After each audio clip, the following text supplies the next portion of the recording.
¿Qué tal? Muy buen día para todos. El día de hoy vamos a continuar con nuestra clase de bioquímica y vamos a seguir desarrollando este tema de las biomoléculas que es bastante importante para entender cómo son los procesos biológicos y metabólicos dentro de los organismos vivos. Para eso vamos a trabajar el día de hoy con el tema de carbohidratos, que es un tema bastante importante por el tema de las características o las capacidades energéticas que pueden aportar cada uno de ellos dentro de todo organismo. Antes de continuar, es muy importante para nosotros que realicen la suscripción para que puedan tener acceso a todo este material académico que estamos diseñando especialmente para ustedes. Sin más preámbulo, entonces vamos a realizar y vamos a recordar un poco qué es ese tema de las biomoléculas. Entonces recordemos que existen muchos tipos de biomoléculas, de entre ellos están las vitaminas, proteínas, las grasas, los ácidos grasos, y entre ellos vamos a encontrar una gran variedad pero todos y cada uno de ellos van a estar constituidos principalmente por carbono, hidrógeno, oxígeno, nitrógeno, fósforo y azufre. Este tipo de estructuras también son denominadas o también se conocen como moléculas de la vida o macromoléculas. Entonces, el grupo de hoy, que es el que vamos a explicar, que es el grupo de los carbohidratos, es un grupo que es relativamente pequeño porque está constituido de los tres primeros elementos que estamos aquí mencionando, que es carbono, hidrógeno y oxígeno, y todos ellos se basan en una combinación, es decir, todas las biomoléculas se basan en una combinación mediante enlaces o mediante la formación de enlaces de tipo covalente que van a permitir que todo este tipo de sustancias formen o tengan unos centros activos vitales para todos los organismos o seres vivos. Bien, entonces los carbohidratos o hidratos de carbono, como ya lo habíamos mencionado anteriormente, son moléculas que están principalmente formadas por carbono, hidrógeno y oxígeno, pero que se encuentran en la siguiente proporción. Por cada átomo de carbono vamos a encontrar 2 de hidrógeno y vamos a encontrar 1 de oxígeno. Son moléculas que dentro de las estructuras de las macromoléculas podríamos decir que son las más sencillas de todas y que tienen una alta solubilidad en agua y que generan un alto aporte energético. ¿Cómo generan este aporte energético? Entonces ellos tienen algunas rutas metabólicas denominadas fosforilación oxidativa, lanzadera malato-aspartato, glucólisis, el ciclo de Krebs, y ellos son las que dan arranque a todo este tipo de procesos metabólicos que pueden generar la producción de ATP. El ATP entonces lo tenemos representado en la parte inferior, esa es esta molécula que estamos aquí viendo y que se va a mover un poquito, y es esa molécula que me permite a mí realizar cualquier tipo de actividad porque es la forma energética que tiene nuestro cuerpo para realizar cualquier tipo de actividad. Entonces, este tipo de biomoléculas, cabe resaltar que son las moléculas que más abundan en la naturaleza, son las que más se producen a nivel biológico, principalmente se encargan de producirle las plantas y desempeñan un factor muy importante dentro de la dieta de nosotros como seres humanos y dentro de cualquier tipo de organismo, porque son las encargadas, pues vuelvo y repito, de producir el ATP necesario para que todo tipo de ser vivo realice sus actividades o realice sus procesos biológicos. Bien, entonces es muy importante tener en cuenta que cada carbohidrato pues tiene una producción aproximada dentro del cuerpo de 4 calorías por gramo. Bien. La clasificación que encontramos de los carbohidratos, entonces podemos decir que se encuentran tres clasificaciones, dentro de las cuales son primero por el grupo funcional, segundo por el número de carbonos que están conformando la cadena carbonada del carbohidrato, y el otro caso sería por el número de monosacáridos enlazados por un enlace éster. Entonces ya más adelante vamos a explicar qué es cada una de esas cosas. Bien, la clasificación por el grupo funcional, entonces todos los carbohidratos están clasificados o están conformados principalmente por estos dos grupos funcionales. Uno de ellos es denominado el grupo aldehído, el otro es denominado el grupo cetona. Bien, es decir, que los vamos a denominar como aldosas o como cetosas dependiendo del grupo funcional que está presente dentro de cada una de las estructuras. Entonces fijémonos que aquí me está señalando un enlace que es el denominado enlace carbonilo, que es el que estoy aquí señalando, y este enlace carbonilo es el mismo que voy a encontrar en la parte superior en donde dice grupo aldehído y en la estructura que se encuentra al lado en el segundo carbono, que es el que dice grupo cetona. Entonces recordemos que los grupos aldehídos se caracterizan porque el enlace carbonilo se encuentra en la parte superior, o es decir, o en un extremo de la cadena, mientras que el grupo ceto o el grupo cetona va a estar enlazado en el segundo carbono de la estructura. Muy bien, entonces por eso se denominan aldosas o por eso los podremos denominar también como cetosas. Entonces, para hacerlo más claro, entonces verifiquemos aquí que las aldosas son azúcares que presentan carbono con enlace doble en un carbono primario, como está el ejemplo que tenemos aquí en la parte superior, y que las cetosas son las que se encuentran en un carbono secundario. Entonces, ahí está un poco más claro el ejemplo. Dentro de los principales grupos o dentro de las principales estructuras que yo puedo denominar como aldosas y cetosas están estos dos tipos de azúcares, la glucosa y la fructosa. La glucosa, notemos muy bien que es una es una aldosa y se denomina en este caso como aldohexosa porque tiene 6 carbonos, y la otra se denomina como cetohexosa porque también tiene 6 carbonos pero está conformada por un grupo cetona. ¿Listo? Entonces fijémonos que aquí está especificándonos y aquí nos está marcando muy bien la indicación, nos está diciendo que la glucosa está constituida por un grupo aldehído y que la fructosa está constituida por un grupo cetona. Bien, entonces por eso se clasifican de esa manera. ¿Qué otro tipo de clasificación nosotros podemos tener? Podemos tener la clasificación derivada del número de carbonos. ¿Qué quiere decir que tengamos una clasificación derivada del número de carbonos? Como en el ejemplo anterior estábamos viendo, y lo voy a retornar un momento para que podamos analizar, aquí tengo entre los carbonos o al lado de los carbonos tengo una enumeración de arriba hacia abajo que empieza por el número 1 y termina por el número 6. Una de las razones por las cuales se denomina hexosa es porque hex es el prefijo de 6 carbonos. Entonces aquí lo tenemos precisamente clasificado de esta manera. ¿Qué quiere decir esto? Que un azúcar que esté conformada por 3 carbonos va a ser denominada como una triosa, por 4 carbonos será una tetrosa, por 5 carbonos será una pentosa, por 6 carbonos será una hexosa, por 7 carbonos será una heptosa. Cabe notar que este último grupo denominado heptosas son muy pero muy difíciles de conseguir y realmente no son tan funcionales para realizar procesos metabólicos dentro de los seres humanos, por eso es más común encontrar o un azúcar de 3 o un azúcar de 6. ¿Listo? Incluso las de 4 y las de 5 van a tener unas funciones, digamos que no van a ser tan relevantes, salvo la de 5, para constituir eh, algunas de las moléculas que conforman el ADN. ¿Listo? Entonces, bien, ¿cómo serían entonces estas clasificaciones? Aquí tenemos aldosas. Fíjense muy bien que aquí está la representación de CHO, que lo que me quiere decir a la par es exactamente esto mismo que tengo en la parte superior. Tengo C, tengo una H y tengo una O. Quiere decir que aquí lo que tengo es un aldehído. Y este aldehído, que está representado aquí en color verde en la diapositiva que ustedes están viendo, es lo que me marca toda esta clasificación de carbohidratos como aldosas. Bien. Entonces, ¿qué quiere decir? Fíjense que aquí tengo una aldosa que tiene 3 carbonos, 4 carbonos, 5 carbonos y 6 carbonos. Cada uno de los carbonos que está conformando ahí, entonces me va a dar una clasificación que es correspondiente al mismo cuadro que tenemos en la anterior diapositiva. Es decir, que estas serán unas triosas, de abajo hacia arriba tendremos unas tetrosas, tendremos unas pentosas y tendremos unas hexosas. Aquellas que están representadas en los cuadritos son las moléculas más importantes o son las que más se utilizan dentro de toda la bioquímica porque son estructurantes para realizar procesos metabólicos a nivel biológico. Dentro de la clasificación de las cetosas, fíjense que aquí ya el grupo ceto me va a implicar que el doble enlace está pasando al segundo carbono, segundo carbono, segundo carbono, en absolutamente todas las estructuras que están aquí presentes. ¿Listo? De aquí, pues, muy importante la dihidroxiacetona, también denominada como DHA, la ribulosa y la fructosa. Bien, entonces cada una de ellas también va a ser clasificada de la misma manera, es decir, las de 3 carbonos van a ser denominadas como triosas, las de 4 tetrosas, las de 5 pentosas y las de 6 hexosas. Solamente que aquí me va a cambiar es el grupo ceto. ¿Listo?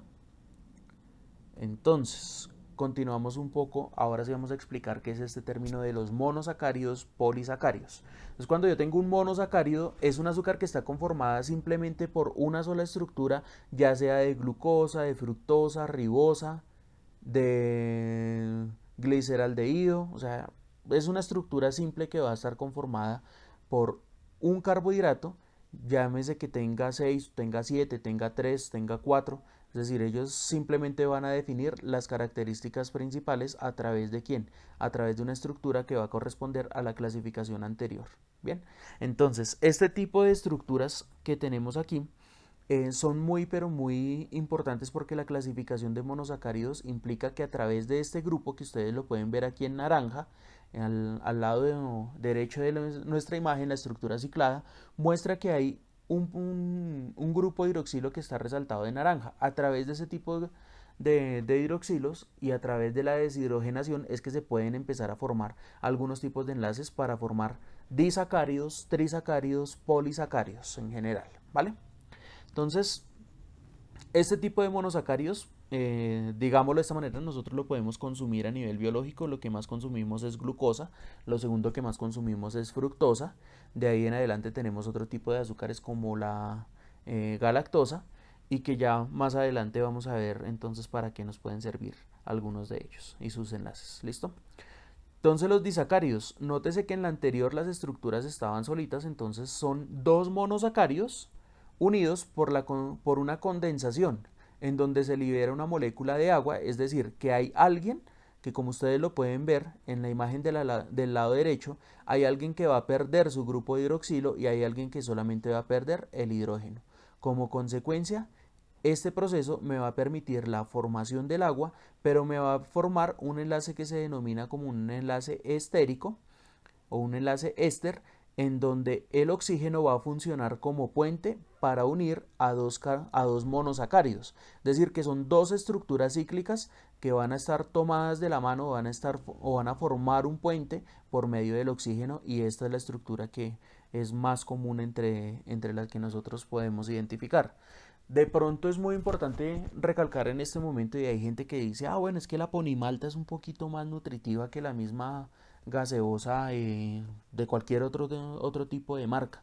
No es que le está haciendo mala fama a la ponimalta, pero sí hay que tener en cuenta que la maltosa es la unión de dos glucosas. Por lo tanto, pues es casi que lo mismo consumir gaseosas a base de malta. Bien, entonces eso es simplemente para que lo tengan en cuenta. Bien, listo. Entonces, dentro de los disacáridos más relevantes vamos a encontrar la maltosa, que es la que acabamos de mencionar. Entonces, fíjense muy bien que aquí tengo dos, este término que se denomina como glucopiranosa es exactamente la misma glucosa. Bien, entonces este tipo de azúcares son azúcares que se van a formar por medio de un enlace alfa. Entonces, fíjense muy bien que el enlace es entre el carbono número 1, porque aquí tengo este carbono que está señalado con la flechita al lado izquierdo como el carbono número 1. Luego vamos a tener el carbono número 2, 3, 4, 5 y 6, y ahí están con unos numeritos un poco más pequeños. Entonces vamos a ver si alcanzamos a ampliar un poco la imagen para que ustedes lo puedan ver. ¿Listo? Entonces fíjense, este carbono que está aquí representado, que me está mencionando como carbono 1, 2, 3, 4, 5 y 6, es el que me va a marcar el enlace. Si yo analizo el mismo enlace que tengo en la siguiente glucosa, que es la que está al lado derecho de la maltosa, ahí voy a encontrar exactamente la misma enumeración, solamente que el enlace va a ser formado por el primer carbono que se encuentra en la glucosa del lado izquierdo, y en la glucosa que se encuentra al lado derecho, pues van a formar el enlace con el carbono número 4. Bien, entonces este tipo de estructuras son muy pero muy importantes para que nosotros tengamos en cuenta cómo es el funcionamiento de todo este tipo de enlaces en materia de la formación de los disacáridos o de los polisacáridos. Aquí vamos a tener un enlace beta, entonces nótese muy bien que el enlace alfa es un enlace que parte de una misma orientación, es decir, ambos carbonos sueltan los grupos hidroxilos que están en la parte inferior. Pero en el caso de la lactosa, yo voy a tener otro tipo de azúcar completamente diferente, que es la galactosa junto con la glucosa. Esta lactosa es la que se encuentra en las leches y que genera en algunas personas lo que nosotros denominamos como intolerancia a la lactosa. ¿A qué se debe esa intolerancia a la lactosa? Se debe a la ausencia de un tipo de enzima, perdón, que se denomina como la lactasa, que es la que permite la ruptura de este enlace para que el azúcar se pueda absorber adecuadamente en el cuerpo.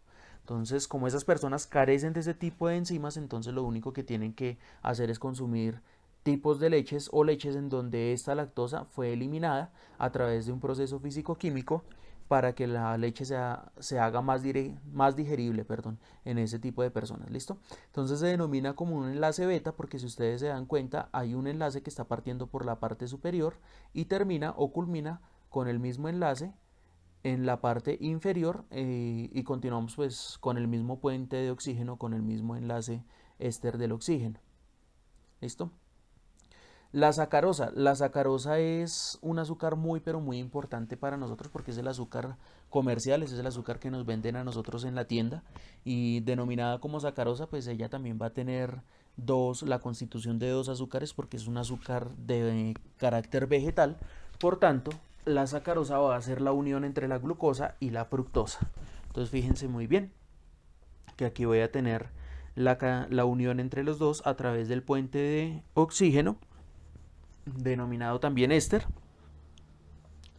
y la celobiosa o celulosa, que es precisamente la unión entre la glucosa, pero que pues ella va a tener una característica muy importante y es que va a presentar enlaces de tipo beta. Bien, entonces este tipo de moléculas son un poquito estables, no son digeribles para nosotros como seres humanos y es una de las razones por las cuales nosotros no podemos ser 100% herbívoros, ¿sí? Para no entrar en conflicto con el término vegetarianos. Bien, entonces somos herbívoros porque tenemos una incapacidad muy fuerte para degradar o para metabolizar este tipo de azúcares a nivel de nuestro sistema digestivo porque no poseemos las enzimas necesarias y ni el pH necesario para poderlo digerir.